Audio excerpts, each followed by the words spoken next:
Now this one was it was something that had me a little bit like, oh, really? Wow. So Bob Iger has a new book that just came out, which I plan on picking up sometime in the next couple days because I really want to read it.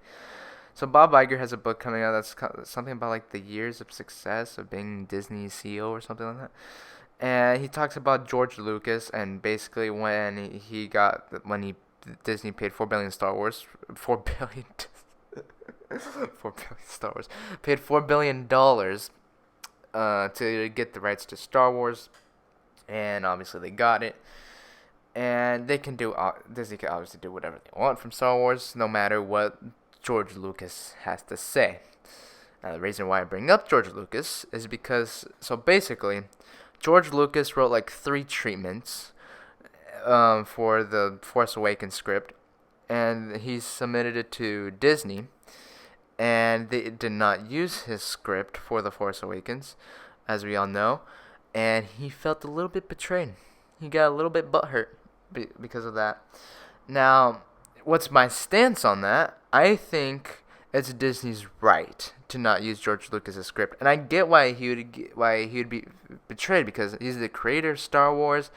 Well, he didn't give them Star Wars, but he was able to give up Star Wars for $4 billion, which was a pretty good price which was a pretty good price because Disney's already gotten that money back pretty easily. But because he's the creator of Star Wars, so I get why, because it's like the respect factor. So, but it's also Disney's right to not use George Lucas's stuff. But it's also been known that George Lucas doesn't write the best content if you look at the prequels. But he has great ideas. I mean, I love George Lucas. He made Star Wars. I love Star Wars. He's fantastic. He's one of the best creators in the film industry ever. So I get where he's coming from. However, Disney has the right to not use his script. And maybe his script was bad, but maybe it was awesome. We just don't know.